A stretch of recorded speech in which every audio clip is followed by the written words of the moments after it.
The Metropolitan Police are set for a very busy weekend in the capital as 2 protests, 4 Premier League fixtures and 2 finals at Wembley are all taking place. Yeah, very busy day. The Palestine Solidarity Campaign have set up a march for today as well, Saturday, and the, quote, Enough is Enough group will hold a demonstration at Piccadilly Circus in central London at the same time. The Met have set out an extensive policing plan for today and tomorrow, taking into account the routes and durations of the protest, and have once again outlined the conditions of the Public Order Act. So, after months of protests in London, how will the Met Police cope with this weekend's events? Joining us now is former Met Police detective Peter Bleksley. Good morning, Peter. Morning. And the CEO of the Youth Vote UK, Alex Cairns. Peter, what task have the cops got on their hands this weekend? And is there an argument still to be had about banning these Palestine marches? And the beat goes on, again and again and again, successive weekends or every other weekend since October of last year. A huge drain on police resources. And, of course, they sometimes bring in officers from other police services around the country. But when you factor in the football matches that they've spoken about, the playoff finals, and everything else that goes on in London, the bottom line is these police officers have to be drawn from somewhere. They cannot just open another box, another squad, another van load of cops and magic them out of nowhere. They come, a lot of them, from the policing, neighbourhoods, areas and communities across London and into the home counties, which means, in harsh reality, that if somebody was a victim of crime, last week, for example, and they recorded that crime and it was allocated to an officer to follow that up, if that officer intended following it up today, or possibly tomorrow, in all likelihood, they might not do because they'll be in central London dealing with one of these events. And this is the thing, is that as well as the cost involved in this, I mean, this is costing the taxpayer millions of pounds. And we've had this conversation before, Peter. The fact that there are so much big sporting events going on, the football in particular, football fans, you and I both go to away football games.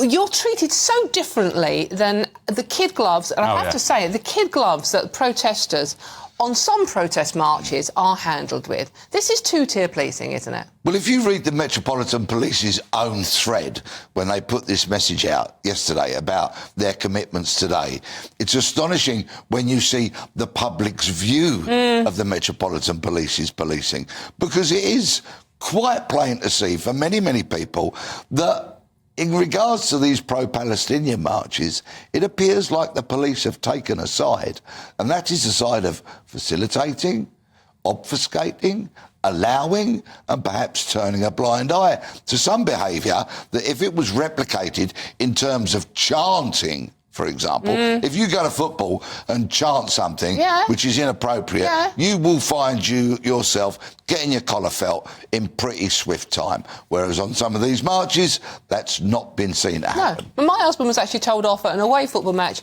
in Sheffield, group of West Ham fans up there, for cheekily asking if there was a cathedral. And the copper threatened to arrest him for being cheeky, literally. When you consider some of the things being chanted on these marches... Well, Alex Cairns, you go down to central London today to this pro-Palestine march, Intifada, from the river to the sea, calling for the eradication of Jews. They'll say that it doesn't mean that, but we're not stupid. Shouldn't these be banned by now? We've got the point, surely. We understand what they're calling for.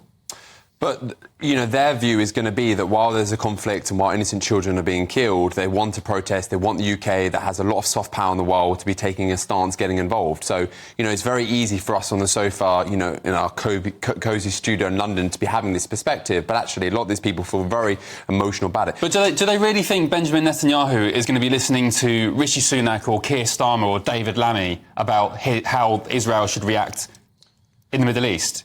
But actually, it's interesting because you've seen around the world of lots of different conflicts. We saw the same with Ukraine. You know, you saw the same situation with the Arab upspring in 2011, 2012. You know, if enough people put enough pressure on over a period of time, eventually it should have some kind of foreign policy impact. And if it doesn't, that's on the politicians. It's not on the people protesting. They're trying to make their point about a conflict where hundreds of thousands of innocent children are dying. That's the Arab Spring uprising created more bloodshed than it ever solved.